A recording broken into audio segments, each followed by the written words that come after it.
Here we go. Here we go. Here we go. All right, all right, all right. What movie quote is that, Jeff? Uh, Matthew McConaughey. Yeah, I don't actually know what movie it's from, but it is Matthew McConaughey. I always wanted to do it, but I can't really do it. Even though I'm from Texas, I can't do it. Well, Right. you just did it. Yeah, I mean, you at least got it. You at least got the character right. This is the Hit Factor, and we're back. We're podcasting again, which is good. So this might be a slightly shorter episode than normal because life happens, and it hit my wife real hard tonight. We were sitting there, had just finished eating, and she was holding my little 13-month-old girl, and like she spit up. I was like, "Oh, she spit up on you a little bit." It's like that's kind of normal, like no big deal. Like, and then it's like, "Oh, she kind of like really spit up," and then it's like, "Oh no, she's actually throwing up," and it's like, "Oh, she's still throwing up," and now she's still throwing up on you, and so she just my wife got all thrown up on, and so we had to be a little delayed in getting on tonight, and so we might have to be a little bit shorter because Sasquatch he's already tired. So, yeah, he's dragging bottom. So we got to get going. So first things first, I am drinking the greatest mixed drink of all time. Jeff, can you guess what that is? A mixed drink, greatest mixed drink of all time. Yep, it's the greatest mixed drink of all time. I mean, I feel like I'm gonna fail miserably at this. Well, it's too big to be an old fashioned. What does it look like? It looks like a freaking Long Island iced tea or something. That's what I was thinking. It's an Arnold Palmer. Oh, okay. We're going hard tonight, boys. Wow. All right. If y'all don't know what an Arnold Palmer is, it is tea and lemonade mixed together. Right. I was having a debate with somebody about like the ratio of that, and I just mix them together. I have not really cared about the ratio because I like both of them. So if the lemonade's stronger than the tea, that's fine. Or if the tea is stronger than lemonade, that's fine too. So there's no alcohol? There's no alcohol. Nope. It didn't feel like it. I mean, I had some bourbon earlier tonight, but I didn't feel like having any more. I also have this is super exciting. Like I don't know if I can do this justice. My is that camera a pecan can. sandy? Nope. This is a molasses cookie. So okay. Think of like a snickerdoodle, but with almost like a gingerbread snickerdoodle cookie. Right. It's so good. I think we ate a box of those on the way to a match one time. My wife probably made some, probably Area 3 when you tried to kill me, and like I had even come with gifts, and you still tried to kill me. No, it wasn't that one. I'm sure that she has made them. She used to, before kids, she would make me like cookies before most of my trips. Yeah. But that kind of, you have kids and that kind of, I'm just happy that I get to go. Yeah. I'm glad my wife doesn't do that. I'd be so fat. Well, yeah. Some of us have more control when it comes to eating cookies and stuff than you do.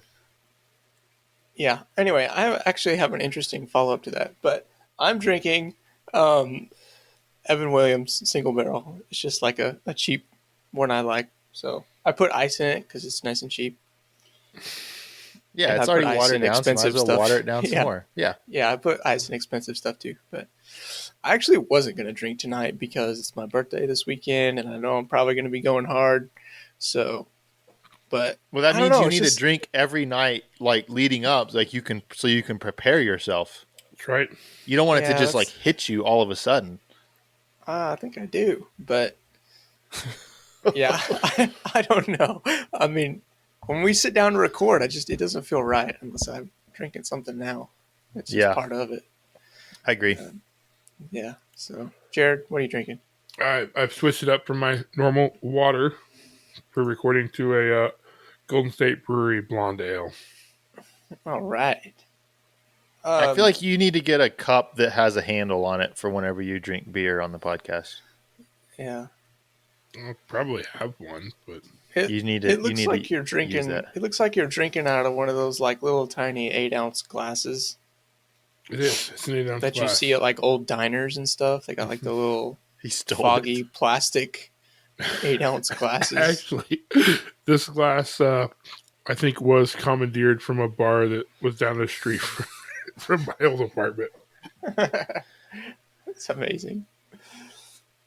Oh yeah, but my follow up to your thing about me eating terrible.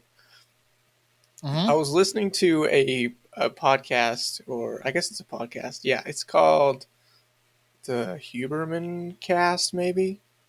I actually don't remember. It's Andrew Huberman. He's a Stanford uh, neuroscientist professor, I guess. Okay. But he's a sciencey guy, and he talks a lot about like biohacking, and he talks about uh, ADHD, stuff like that. So I was listening to the one on ADHD, though I've never been diagnosed for that. It's interests me because I feel like I relate to people that have it a lot. Yeah. And he was talking about it, and he was saying that people that have it are like they kind of self-regulate, and like caffeine and sugars are ways that your body can actually like it helps you, like if you have ADHD. Not like processed sugar, like that kind of sugar, but your body like craves those.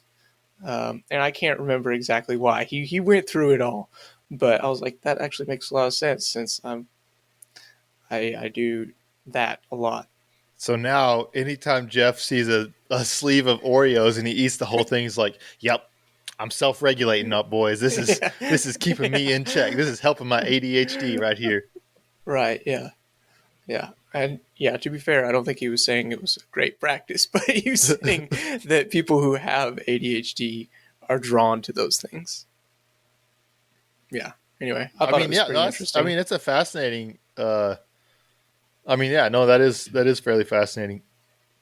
I actually do somewhat find that interesting. I'm not just trying to pander to Jeff. Yeah, but it was like a 2-hour podcast. I didn't get through all of it yet. But pretty interesting stuff. Yeah, sounds cool. You'll have to experiment with that and let us know how it works for you. Yeah. Yeah, he went into everything. He like talked about like everything from like the mildest effects on ADHD and those disorders, like sugar, caffeine, and then he went like all the way into like the medication, and also how those people like on the other side of the spectrum are drawn to things like methamphetamine and cocaine. Oh. Yeah. Do you relate to those people? Tiger King is his uncle. I honestly don't really know anybody that does meth or cocaine consistently. Yeah. I like how you qualified that statement. Anyway. Yeah, anyway, that's all I had on that. It's good. Y'all should go check out his podcast, Andrew Huberman.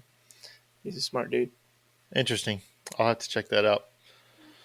So yeah. I put a question up on Discord earlier today. If you're not on our Discord app, you guys should get on there because there's some good discussions. I think there'll be a lot of good future discussions.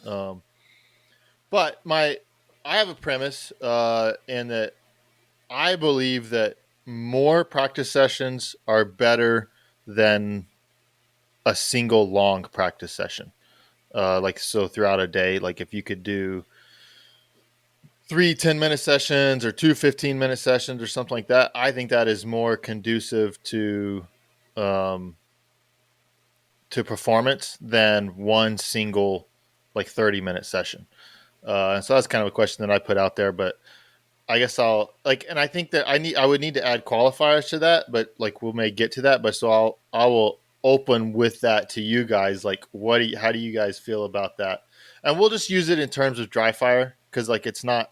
I don't think it's feasible for almost anybody to have multiple 15-minute live fire sessions, right? If people are going to the range, they're going to the range, and that's all they're doing that day. They're not. Most people aren't going to be able to do that multiple times a day. I actually wouldn't mind discussing that from kind of both sides. So it's not exactly training on the live fire side, but I do shoot a lot during the week anyways because there's so many locals in my area. So normally with the ammo crunch that we've seen the last couple of years, I generally only live fire once a week nowadays, as far as for training. But I do most weeks I'll shoot 2 other days that week as well. So I do certainly find it beneficial to shooting the gun on a regular basis. So I think if I didn't have so many locals, I would probably break my training out into multiple sessions during the week. But as far as on the dry fire side of things, I think that's generally better. If you're gripping the gun properly and stuff, I mean, your hands are going to feel it after 15 or 20 minutes of dry fire. Yeah, that can definitely be part of it. And then, like anything, sometimes if it's not going well, personally, I'd rather, finish on a high note and stop early than if it's just a really off day and come back and do it later on. So I've certainly had that to, but if I'm not loading the gun well, maybe I'd do something else in dry fire that has nothing to do with loading the gun. And then later on, I'll come back and knock out some loads later. Or I'll get a good load and I'll end it on something high there.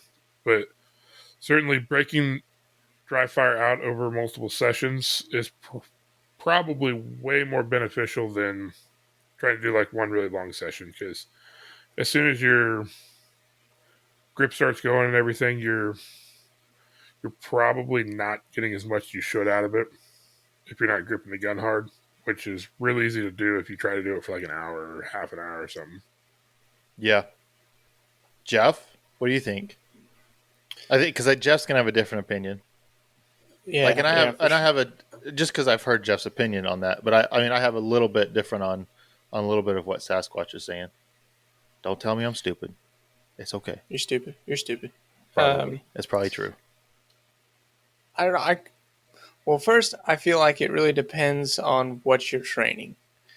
So if like the goal is to train cold, like that's what you're trying to hit, like you're trying to hit as many cold sessions as possible, then yeah, like a 10, 15 minute session is fine. You could do that 3 times a day. That's cool. That's perfect. If you're trying to dial into a technique and you're trying to iron out some things on it, or maybe you've changed your technique and you're trying to get it ingrained in you, right?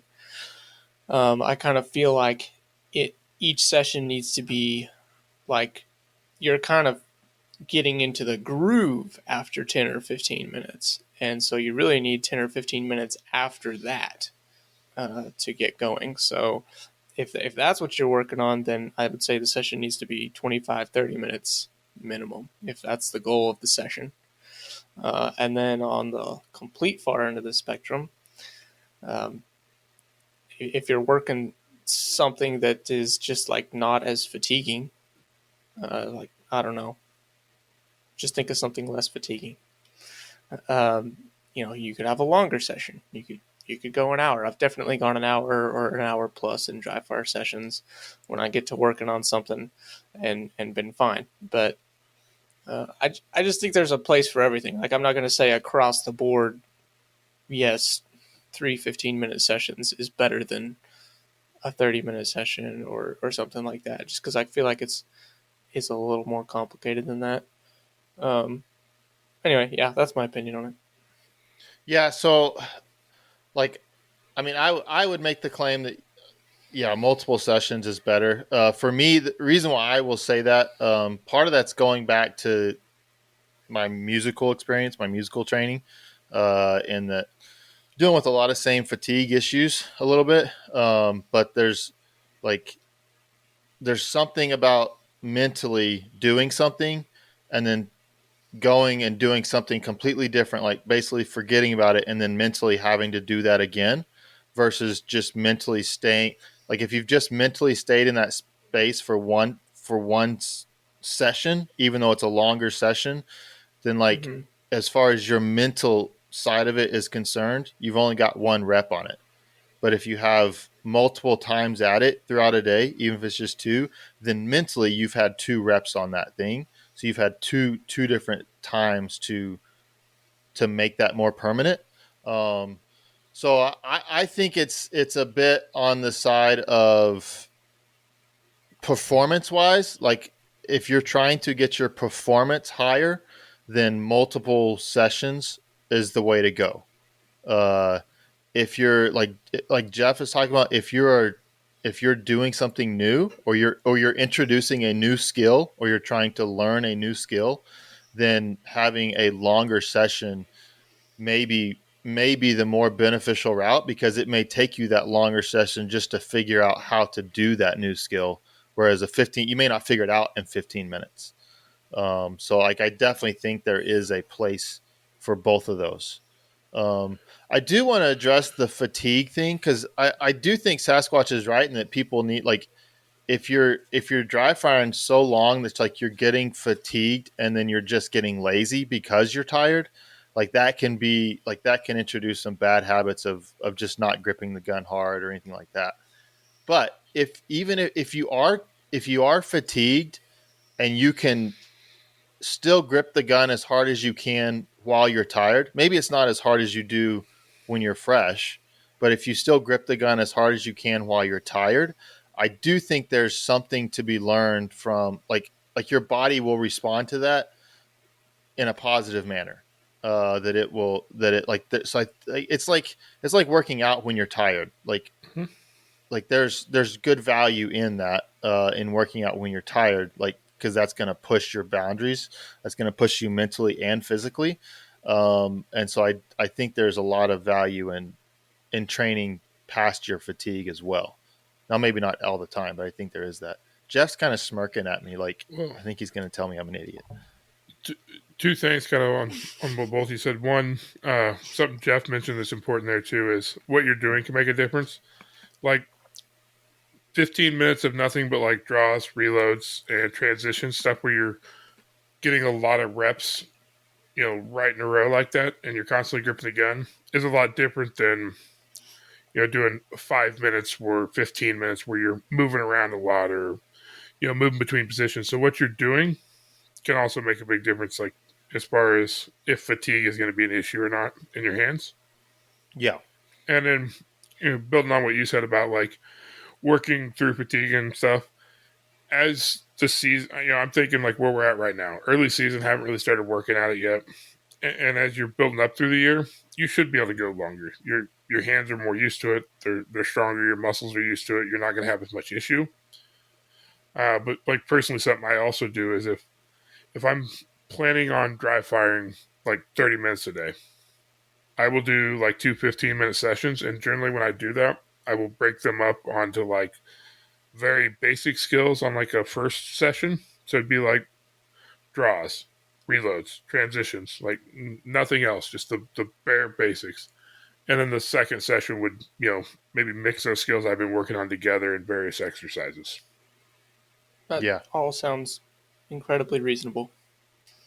So I was thinking, what if we did like a training session? Like I may go out to Jeremy's place in the next couple months sometime. What if we did, like, I don't know if you guys know who Rich Piana is, and but he was he was essentially a bodybuilder that he's dead now, but from like drug use. But he when I was in high school, he had like this workout that came out. I think I was in high school. He had what was called the 8 hour arm workout, and so it was like this like series of exercises, and you do it like, I don't know, every hour, every 30 minutes or something like that. And then he had like food that you would eat between each workout.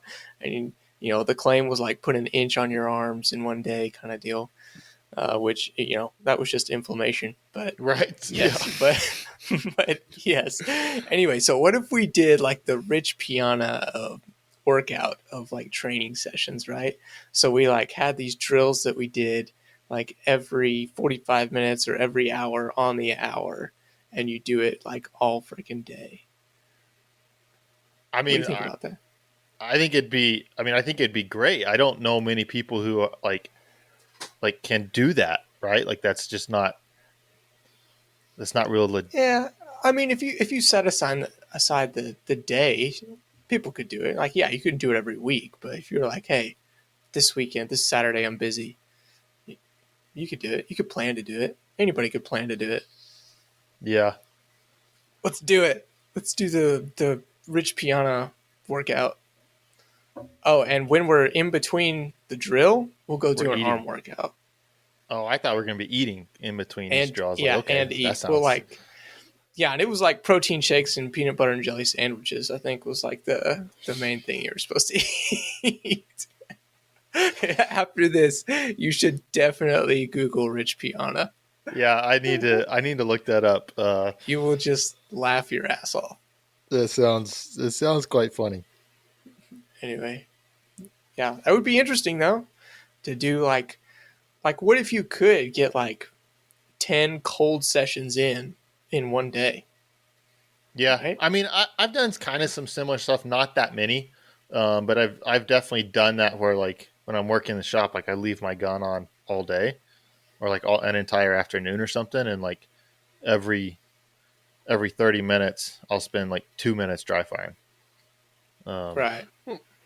I think someone mentioned in the Discord, when you guys are dry firing, do you guys take a break in between drills? Like, personally, I'll kind of figure out what I'm going to do, and I'll set a timer and do that drill for 3 to 5 minutes. And then I'll take a couple minutes and look at my phone or, browse Instagram or something to rest between drills. So like a 15-minute dry fire session for me is actually, 30 minutes from putting the belt on and taking it off. How about for you guys? I did not do that. I do use a timer to work on a drill, and then I'll switch to something else. But I don't generally like take a rest period more than 30 seconds or a minute. I don't do it all the time, but I certainly will sometimes. I think having a strong mental break in between doing two things can be beneficial as well. Yeah, I could see that for sure. And I have thought about it. But I don't know. I haven't done many drills where I felt like I really needed a break, I guess. Other than like, I think I mentioned actually in the Discord the other day, I was doing like reloads, like back to back to back to back, like just as fast as I could crank them out. And it didn't take very many to where my forearms burned so bad that like I no longer had dexterity and I couldn't like grab the mag with like the same fluid motion as I was on the first rep. So I was like, yeah, time for a break. That kind of thing. So, I mean, that stuff's interesting to test your limits and see what you can do. And then you kind of know, okay, well, I'll do 5 reps and then rest for 30 seconds and then do 5 reps. Just to kind of let your forearms cool off. I love when like my fingers like cramp up trying to do a reload, and like it's like they're stuck to the magazine because they won't release. Do you? I mean, it's weird, but I mean, it's kind of interesting. Yeah, I don't you generally just get like sloppy. Yeah, you can get sloppy, but that to me, like that's like if you're trying to dial your like if your reloads aren't good, you need to get like you need to get past the warm up stage to where you're hitting it good. Then at some point you're going to get to where you can't like you'll start missing them. You're going to get tired and you'll start missing them. And if you really want to get them consistent, you need to push past that until you start hitting them again. Like that for me personally, that's when the reloads like that's whenever I really start dialing them in. Right. So there is a benefit to using the fatigue to your advantage because physically you're not there. So that means mentally you're going to have to make up for that physical fatigue. So like for me in reloads, like that's something that's like I've definitely pushed through a bunch of times. Do you continue pushing through them at like full speed? If I can. Now Jeff makes fun of my reloads because they're like dude. Jeremy's never done a half speed reload in his life. He thinks there's. I don't know if he named them this. I name them suicide reloads because it's like they're great or they're not. I just call them all or nothing reloads. Yeah. So something I probably do a little different to you. If I'm after the warmed up, they're going good, and then something starts falling off. I will I will try to catch where the reload is that it didn't go well, if it's like, catch the front of the gun or something, and see what it is and see where the area is. And then sometimes I'll do 2 or 3 loads like completely slow just so the angles are right, and then go back to full speed. Because a lot of times, if I'm personally missing a reload like that, it's probably because I don't have the mag well pointed at the belt well, or I've actually got the angle a little funky, like basically the direction the muzzle's pointed forward of me. Mm-hmm. And that'll cause me to catch it funny. So sometimes that's where I'll run into if I start getting tired. Now, for your suicide loads, that is a lot easier to do with a magwell than it is without. I mean, like I do them with a 2011 with no magwell. I mean, you're still gonna say, well, that's a magwell, but I mean, like I still like I'm using IPSC magwell on my single stack. But I don't think like anybody running a Glock or any sort of polymer lower, like loading those a production gun versus a single stack with an IPSC magwell, they're the same. Jared's gonna call me stupid again, but they're the same. But like I don't. As far as your question, like, do I slow down? Like, if I've missed like a bunch in a row, then yes, I will. But Mm-hmm. I don't want to have to think about the angle of my gun. Like that's like I don't want any sort of mental. So like I will generally just keep going at it. Like I may do some like loads. What do they call it? I can't remember what Burkett name, loads. where you just put it like you don't actually insert it all the way. I may stop and do something like that. Like if I get really mad, yeah, I may stop and do some really slow stuff. Like why isn't it doing it? But usually it's just it's kind of keep hammering and I do that because I have experience knowing that like it'll come back. Like, and that's like, and I'm waiting for it to come back. And so if I can keep from throwing my gun through a wall before it comes back, then I will. Yeah. Then that's going to be a good thing. Because sometimes I can't. Like sometimes you just like you can't get it back. But like if you guys haven't ever done that on your loads, and if you're shooting limited or open with the massive magwells, then you probably don't hardly get to that point with those guns. Maybe take your magwell off on those guns and practice with no magwell. But like anybody shooting this CO or production or single stack, get to where you're like slamming loads and get to where you're tired and you're missing, and keep practicing at it until like it comes back, and see if you don't see some retention with that later. So Interesting. it was something to Also, hold on. Sorry, I don't mean to cut you off, Sasquatch. I have not always done like my loads this fast. I used to have a pause in the load. Like when I first started, it was like, okay, I'll have a pause in the load. And the goal was always to just never have a pause. And so it was just a matter of like, I just stopped like over time, like I just stopped pausing it all. And sometimes it bites me in the butt, but it also but even with the pause, like I can pause and still hang a mag up. Like, so for me, like my percentages haven't gone down by taking the pause out. Like you can slow down and still screw it up. Like even if you go really slow, you can still miss. Have you ever like done a percentage, like done like 50 loads or something and see how many you flub? No, I haven't.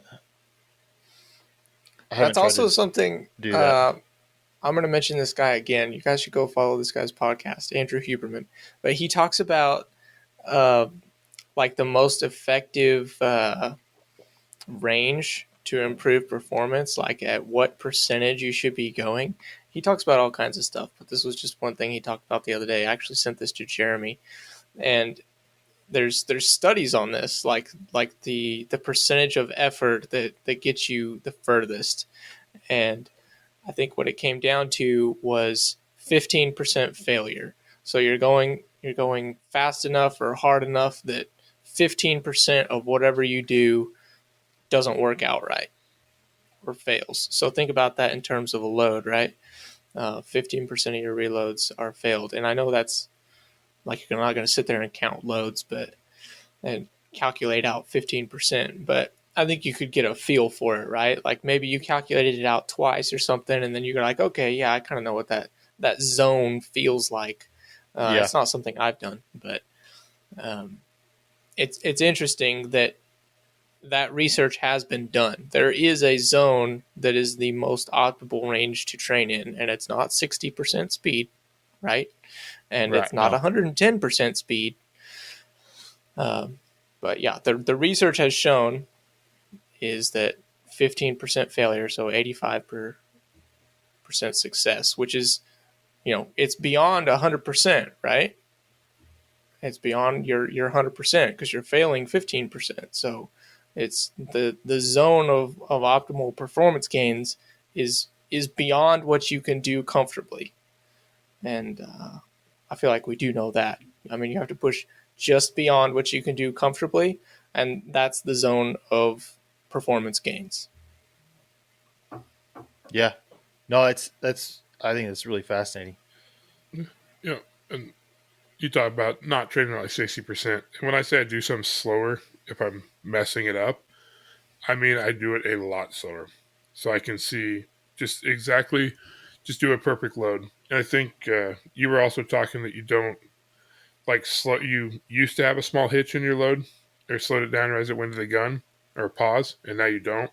I kind of actually the opposite. So I came from shooting 2011s and limiteds, like when I first, started shooting seriously and shot some single stack with like a Dawson ice on it. So more or less the same thing. When I switched to shooting Gary optics in production, I actually added like a small pause in there because I was hanging the mag up way too often. Plus, I don't know if other guns would be the same for me, but with the shape of the front of the mag on a shadow mag, it'll actually, you can catch the front strap and it pinches the shit out of my finger if I Yeah. catch the front. Draws blood almost every time. That's not Mm. fun. No, so I have a small hitch. Yeah. Also, something to be said for Jeremy is he has been shooting the same platform for like 10 or 12 years. What? How Yeah. long? Yeah. So, Something I mean, like that. there's a level of familiarity that he has with that platform that most people don't have. Yeah. And if you're Yeah. switching platforms fairly frequently, you may never have.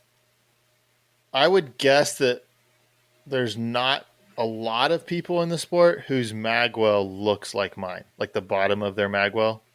Yeah. Like I bet mine is more beat up than 99% of the people in this sport.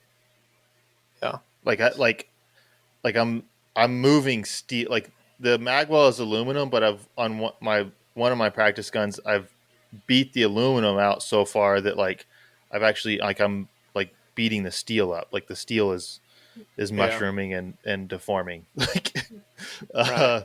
on the bottom of my gun. Most people's magwells don't like. I've looked at a lot of magwells. Most of them don't look like that. Right. So I have put a lot of reloads into the bottom of my gun.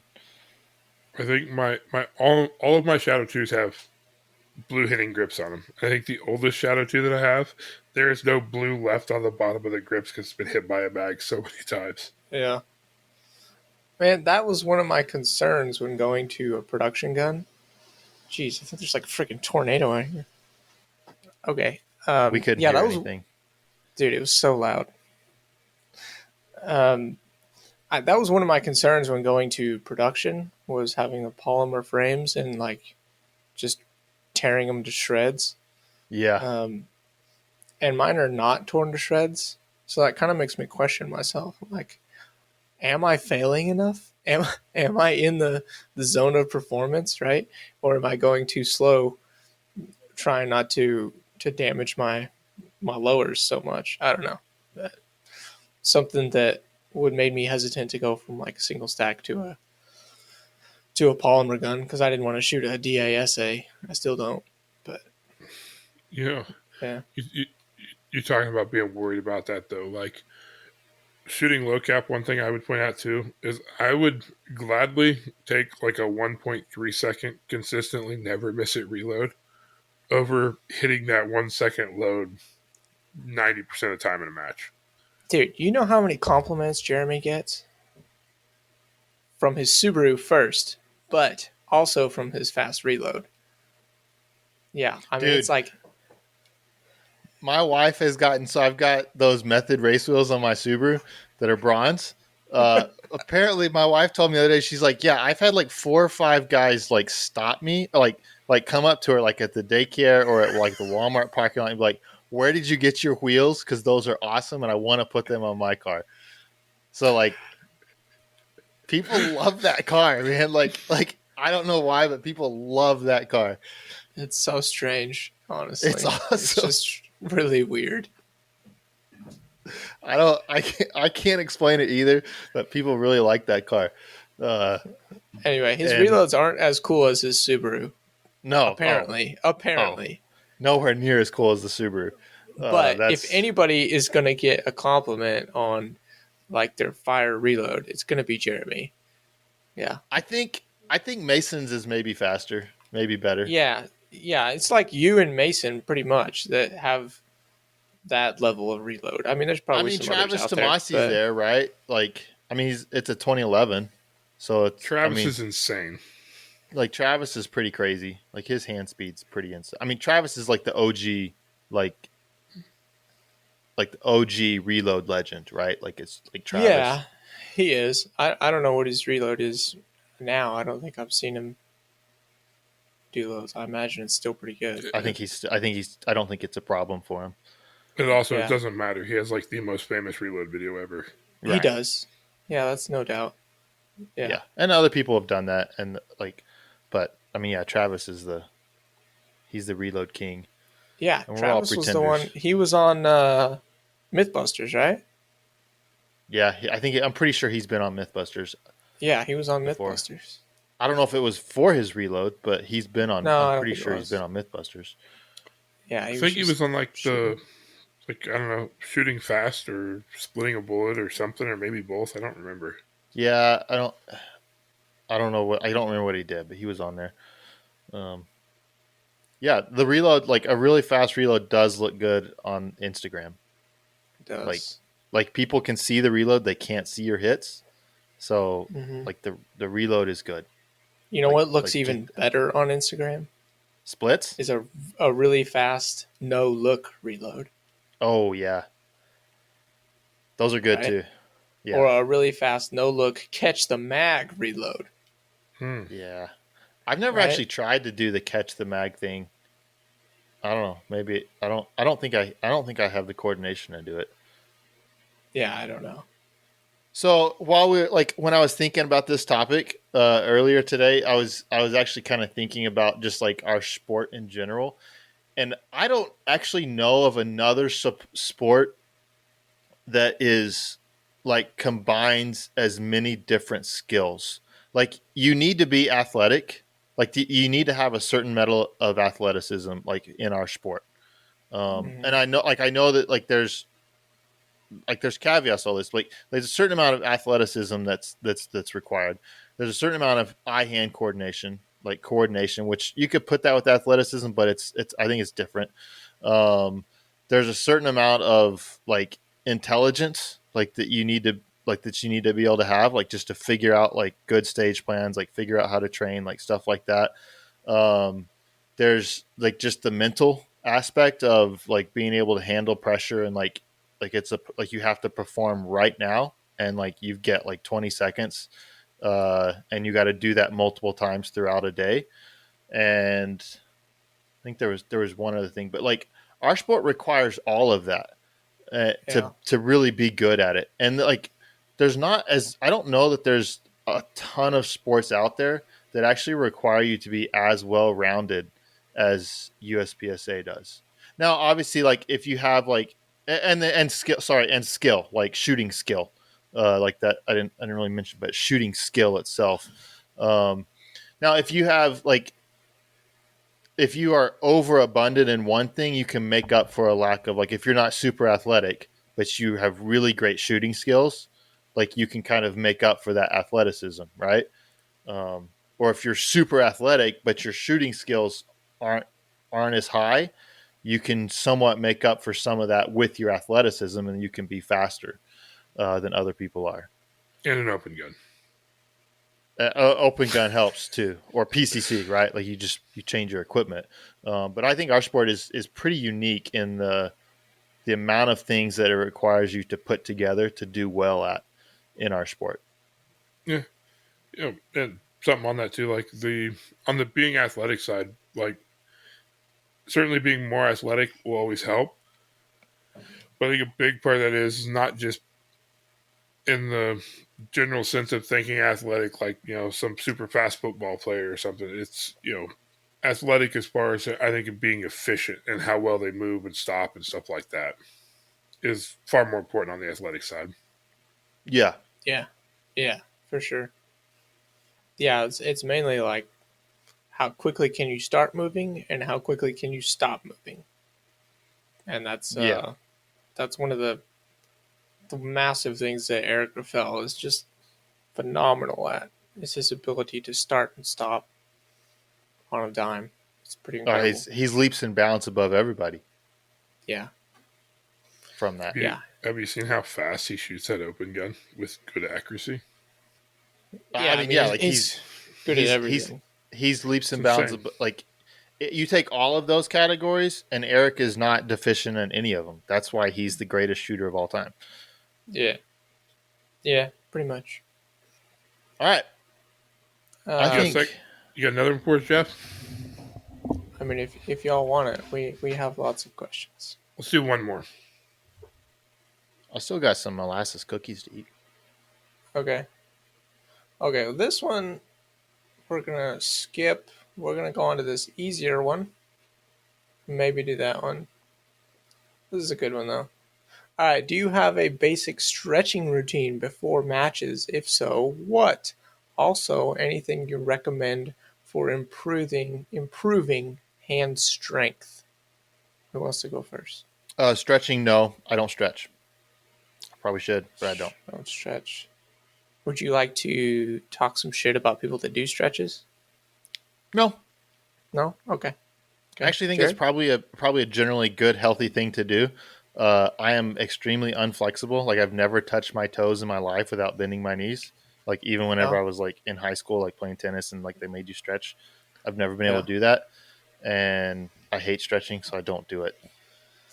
Jeremy also can't like put his hands over his head. He like can't shoot prone. Oh yeah, like shooting prone. Like I don't do it. I take a knee. Like they had a Yeah. port at St. Like he'll George shoot one year. he'll shoot upside down with the gun between his legs before he'll go prone. No, that's Rob Latham that does that.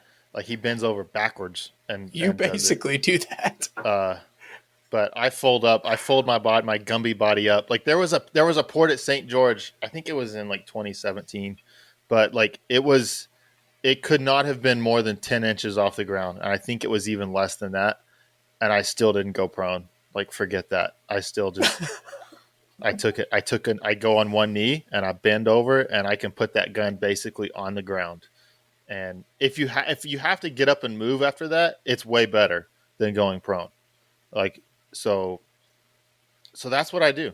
I don't know if I've gone prone in a match before that they didn't like force you to. Mm-hmm. There's some times where you're almost forced to do it, but I don't. I do everything I can to avoid it now. Jared. So I will generally just stretch out my calves. That's only because I've ran into, especially some of the range I've shot will have sand on them. And it's just, it'll cause some cramps sometimes in my calves. So I try to normally stretch them. And then otherwise, I'll only stretch something else if I've been dealing with some soreness or an injury. Like last year, I was having some pain in my glutes, I guess would be the right term. So I was making sure to stretch those out. But otherwise, I don't generally stretch too seriously. Yeah. I mean, this is kind of an interesting topic when it comes to like exercise science. I believe what they've come to the conclusion to is that stretching before um, a sport or exercise or movement that requires explosive energy is detrimental. And it robs you of explosive power and strength, which is why people that do like powerlifting or sprinting, something like that, like they're not going to stretch. They're going to do like dynamic warm up movements, right? They're going to like leg swings. They want to get blood flowing. They want to get joints moving, but they don't want to stretch their muscles as it robs them of performance. So, and I mean, for the most part, our sport is explosive movements. You're exploding with your hands to get your gun out of your holster. You're exploding with your legs to get out of position. For the most part, our whole sport is explosive. Yeah, I mean, I generally just do like mobility stuff. I do like jumping jacks, try to get blood flowing. I might do some like get into like a squat position and try to loosen up my hip joints, make that feel good. Or some twisting movements. Just try to get moving is what I generally try to do. I don't try to like stretch per se. It's more just like get moving. To spend like 5 minutes or so moving, which I don't even do all the time. But if I do something, if I have time to do something, that's what I'll do. Yeah, I will say like if it's cold, like it was kind of at Missouri, like especially like on our first stage before I did anything, like I was doing like a bunch of air squats. Yeah. I always kind of feel like a goober, like people are looking at you like you're weird when you're doing that, but like doing like something like air squats is not going to really like it's not going to get my heart rate going a whole lot, but it's using big muscle groups that can get the blood flowing, which will one warm me up. Like it's a way to just get warm, but it also like from a temperature standpoint, but it also kind of warms your body up and gets it prepared to move. So I'll do stuff like that. I do like if I do like doing oh, what do you like when you hold your arm out like arms like straight out and you're doing like circles, like small circles, and you can do big circles. I think there's a name for that movement, but I forgot what it is. I like to call it arm circles. Oh, arm circles. It's a good name. That's good. Yeah. Jeff, like if you guys are on the Discord, like he talks about like his training and stuff that he does every day. Like he's got all these like stuff that like he's like I did this, and this, and like he's got all these names for it, and I'm like, I I sweat a bunch this morning, so that I think that was good, and that's about as far as I know. Um, so Jeff knows a lot more about that than I do. I'm not. I mean, I just move. there's three things that I've spent a lot of time developing like knowledge and time doing, and that's mechanics, working on vehicles and off-roading stuff, and that's fitness, exercise, weightlifting, stuff like that, and shooting. Those are like the three things that I know a decent amount about. So And crypto. yeah, and now crypto. See this? Yeah. He's getting rich right now. He is mining it like a daggum gold miner back there. That's right. Yeah. Anyway, yeah. What about Was there a second part of that question? Yes, it was on yeah, hand there was strength. the hand strength. Oh wait, another thing is like seriously going after and like stretching a super cold muscle is also a good way to like injure yourself. So be wary of that. Okay, Yep. so the other half of that question on hand strength. Yeah. Personally, I don't really do any grip exercises outside of I'll do some of the like little weightlifting exercises to help prevent like tendonitis in your arms and stuff. But outside of that, I don't do anything grip related. But I'm probably a terrible person to ask on that because I'm a fairly large dude with fairly large hands, so I can exert a lot of grip strength anyways. Yeah. Yeah. Yeah. It wouldn't matter if you did anything. Yeah, Jared's not the person to ask about like what should I do for grip strength because he has gorilla hands. Yeah, So- like if you need grip strength here, let's say like for the audio rippers, if you need grip strength at like 50%, like Jared's base level is probably at like 80%. Like he has plenty of grip strength to deal with here. Yeah. And like did you have to do, because you had carpal tunnel surgery, right? Hmm. Yeah. So what kind of rehab were you looking at there?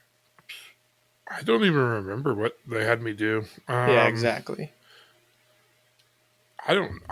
I don't know if there was anything like weight related to it. I mean, it was a pretty quick rehab process, and if anything, doing the surgery definitely helped me a lot because I had like with carpal tunnel, there's also less blood flow in your hands. Hmm.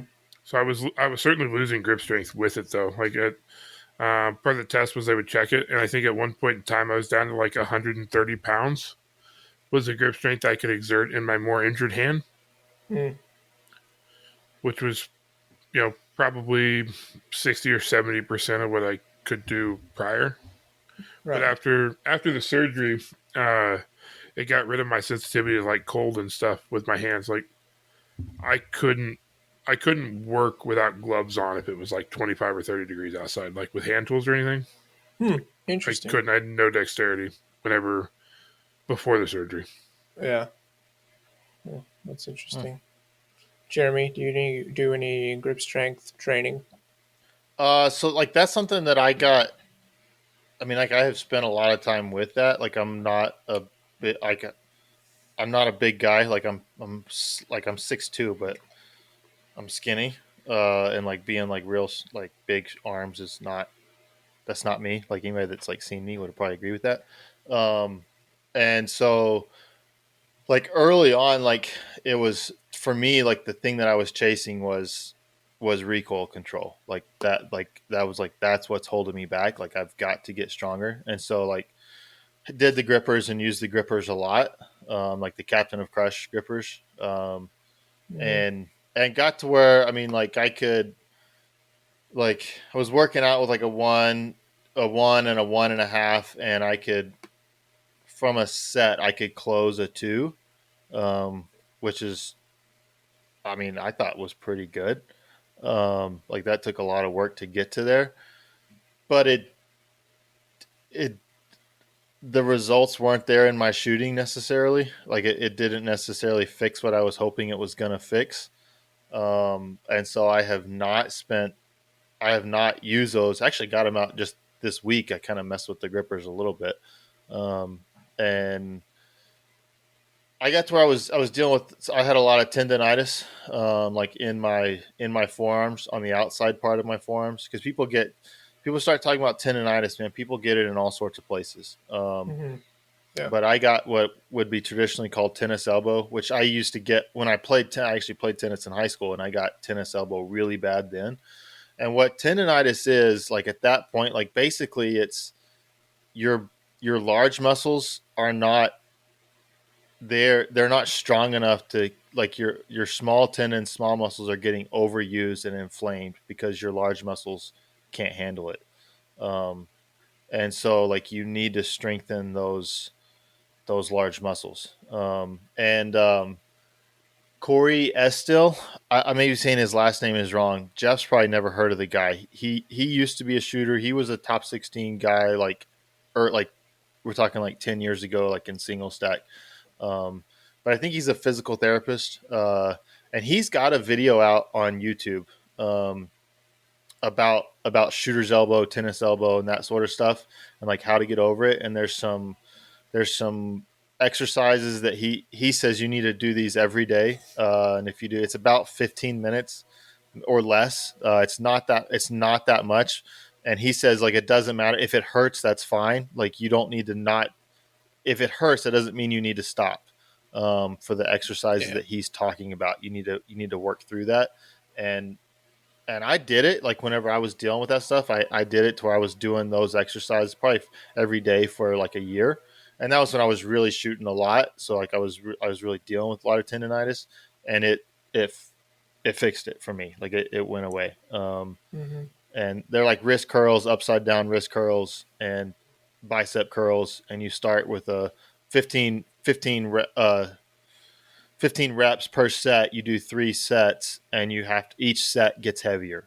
So you may be starting with only like 15 pounds or even 10 pounds, like when you first start. So you go 10, 15, 20, and that you may move that up, but you're not talking about real heavy weights here, to get Yeah. those stronger. And And so those are really good to do. And what I found when I was doing those, and I wasn't doing the grippers, when I was doing those exercises on it every day, that like I could then go and pick up a gripper, and I was just as strong. My grip strength was just as strong then as whenever I was trying to actually using those grippers on a daily basis, without this the bad side effects of using the grippers on a daily basis.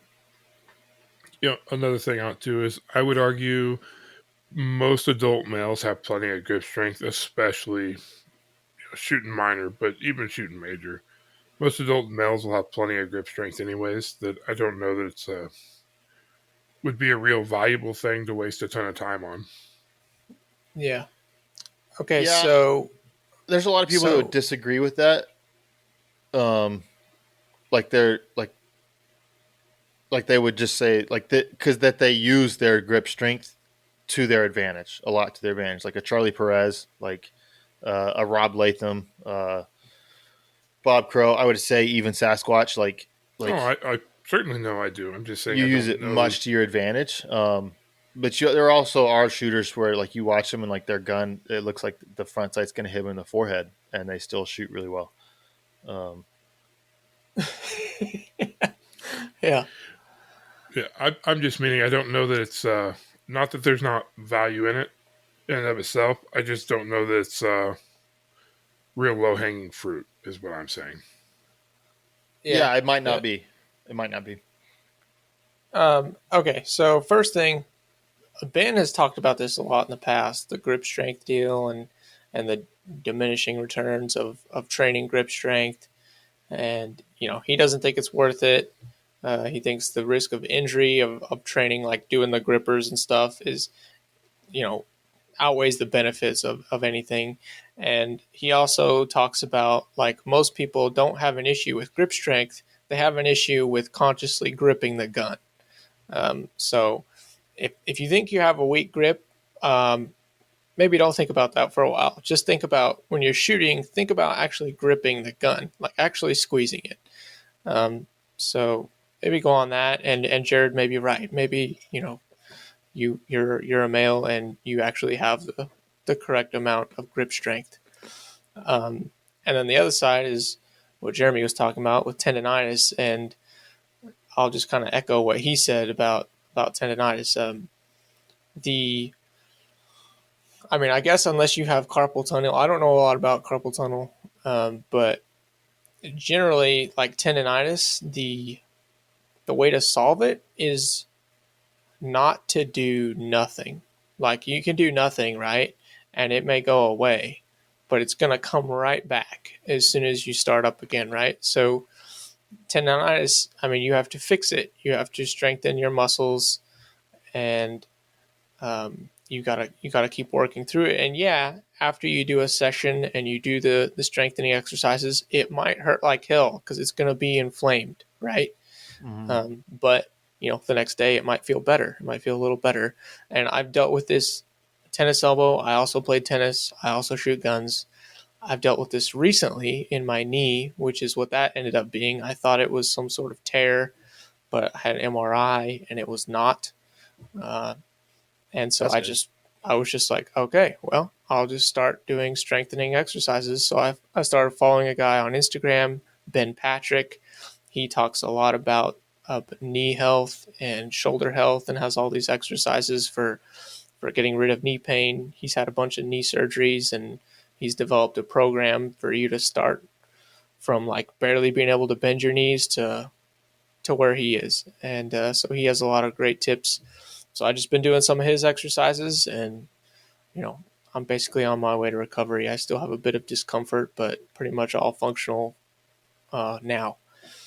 So yeah, the key with tendonitis and those pains that come with overuse is strengthening your muscles.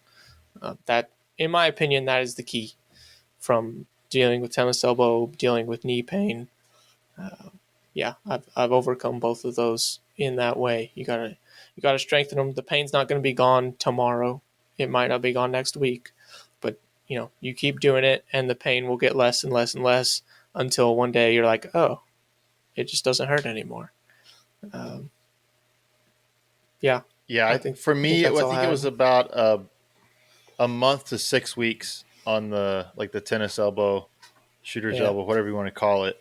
About a month to 6 weeks of doing those exercises a daily deal. For it was Hmm. like, yeah, it's basically every once in a while it might for the next 3 months it might kind of every once in a while you might feel a little bit Yeah. of soreness there, but not nothing debilitating.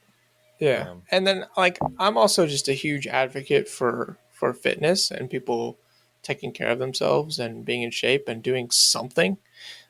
So like if your overall body is just strong and healthy, then like your grip strength is going to be strong and healthy. yeah, It's not going to be lacking. Like I don't really train grip strength at all, but I do like pull ups and deadlifts and stuff like that, and that all takes the grip strength, right? And I dry fire, which is probably the most taxing thing I do to my forearms. Um, so yeah, that's another thing. Just being like overall a strong human being is going to be beneficial. yeah, yeah. I think that's a good thing that more people should do, just in a general like Yeah. if you work out like on a regular if you work out in a smart manner on a regular basis, like you're going to be healthier, but you're also going to perform better. like your Yeah. heart rate is going to be lower, like you'll be able, like on big stages, like you'll be able to handle those better. You're not going to be breathing as hard at the end of it. uh Hmm. like you can handle long matches because you're going to have a lot more energy. Like it's just going to make you a better shooter, better performer, and you're going to be a healthier person. Yeah. And I'll say this for fitness. I mean, there's a lot of crap out there. There's a like the fitness industry is massive. There's people making massive amounts of money in the fitness industry. There's a lot of garbage uh, advice, workouts, stuff out there. But the main takeaway is just do something, man. Just do something. Like you can always do an exercise. You don't have to have a gym. I don't go to a gym.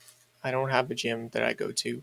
I do primarily calisthenics type stuff, which is body weight training. I'll do squats, push ups, pull ups. I have some weights that I lift as well. But yeah, I don't go to a gym, just work out in my garage. But it's something that I do. It's just what I do now.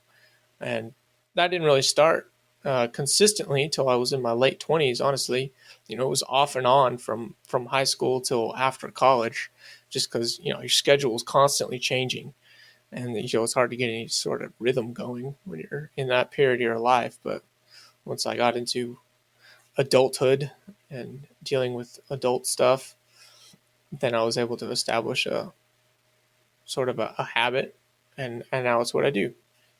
I take care of myself and try to be better.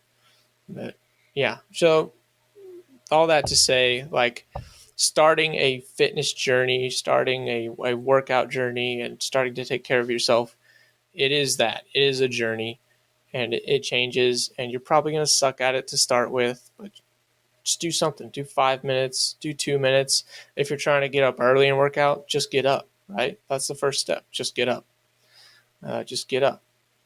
Get up, do a squat, and then go to work.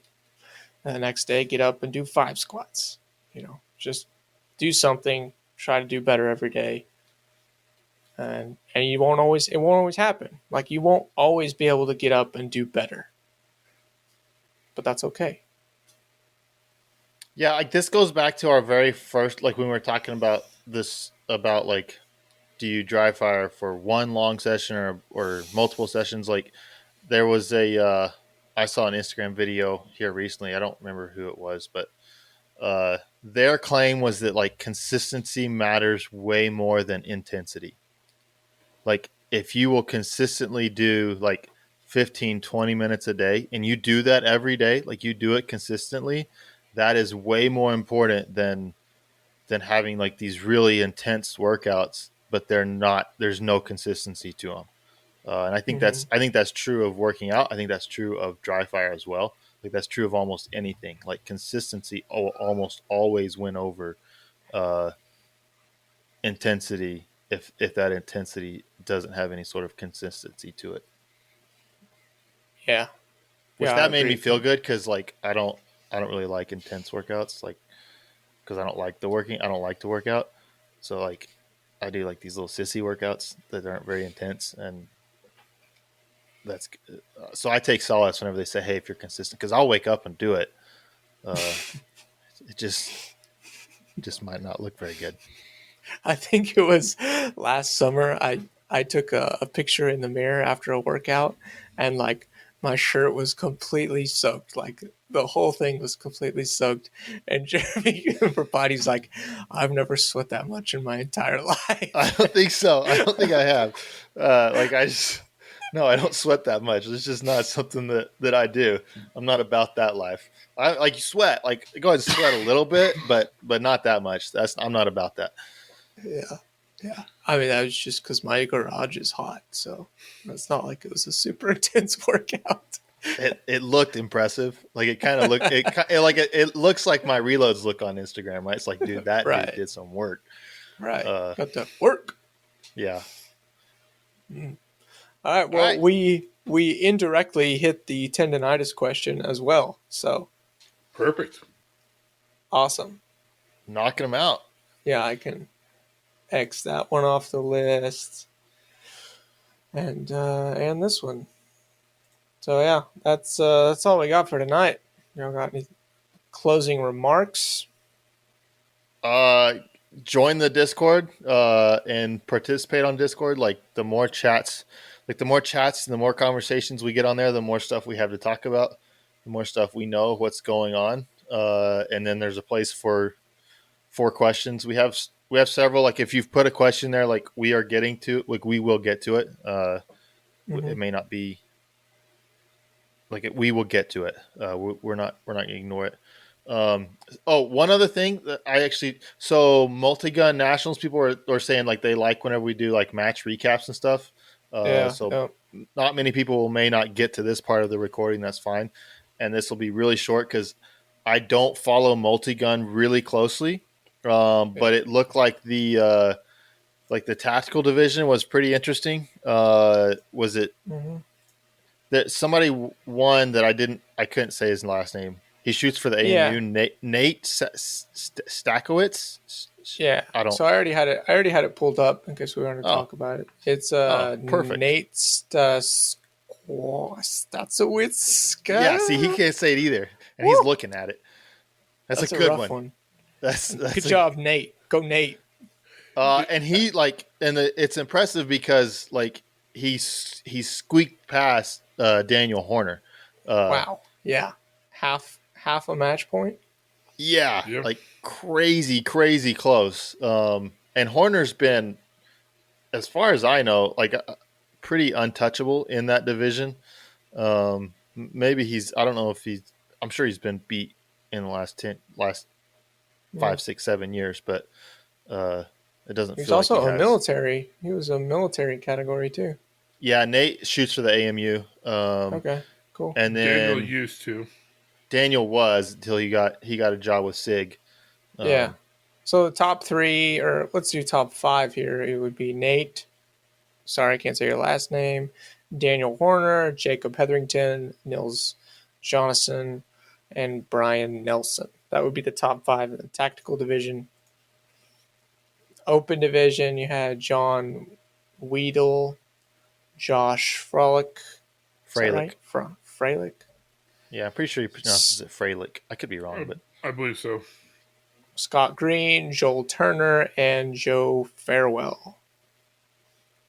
and so I think the guy that won Open was also. I think he's also AMU guy. Yeah, he So was they. military. And then Yeah. the other division was limited, and there was only 10 shooters in it. Yeah, I think tactical and open are kind of the Yeah. main divisions in 3-gun. So top Yeah, I three think in so. limited were Houston Russell, Connor Freiberger, killer last name, and Adam Maxwell. And then overall, Jeff Hungry just reading it. yeah, overall, you had John Weedle, Josh Freilich, Scott Green, Joel Turner, and Nate Steskowicz. Are you going to take a stab at that? Steskowicz? Sasquatch? No. I'm not going to butcher somebody's name. Wicks. Steskowicz. I'd be curious what they actually like whenever he like first went to boot camp or whatever, like and the guy like doing roll call. Like I haven't experienced this, like so I'm just imagining what it's like in his head. Like I just feel like he comes to him, he's like, private, yeah, I'm not calling you that, and just gives him some sort of name. Yeah, I'd either call him Stasky or Wicks. Yeah, I bet it's something like that. So if you know him, if you know Nate, and he has a name, I'm sure he has to have nicknames. You can let us know. That or it's super simple to say, right? And it's like just looks complicated. Yeah, probably. Who knows? Yeah, I think USPSA has kind of like they've kind of listened to the people who have complained about their multi-gun rules, and I think they've tried to make a push to be more in line with what people generally want with 3-gun. That's just my sense of it. I don't shoot 3-guns, so I could be totally wrong, but I think they have tried to try to get a little bit more in line with what people want from a multi-gun standpoint, and so I think that's good. I think looked like there was really good competition at the top of at least the 2 main divisions. So that's good to see. Also, Jerry and Lena shot this match. Jerry came in 14th in open. Yeah, Lena beat him, I think. Michalek. And then she came in 7th in tactical division. Yeah, so she won High Lady, I assume. Yeah, so she would be the lady champion, which I think we should recognize. Should be recognized. And most importantly, she beat my friend Dylan easily by 4 spots. Nice. That's awesome. She is pretty good with the shotgun. I mean, she's pretty good with, she's Jerry's, like, kid. Like, right. She gets to go home and practice with Jerry Michalik. Like, she's probably going to be pretty decent. But I think you're right. I think the shotgun is like her. That's her bread and butter. She won a gold. Right? She won a gold medal for the shotgun world shoot. Yeah, when she was like 16 or 17. I don't know. Yeah, she was young. So yeah, she's good. If there are any matches that you guys want us to report on or like let us know, like we may miss some, but we will try. We're getting into match season. There's going to be matches more frequently, so we will try to keep up with those. If it looks like there were like people that are known, we will try to cover that as best we can. Yeah, I just like looked in the USPSA website and like the results, I guess, in there and see the matches and then go to practice score and pull them up. So that's kind of what I have planned. So if you've got one that is not on there for some reason, maybe it's an outlaw match or something like that a bunch of known people are shooting, might hit us up, send us a message, join the Discord, like, subscribe, comment. All that good stuff. All of it. All right. That's it. Peace. Peace. Oh, stop recording, damn it.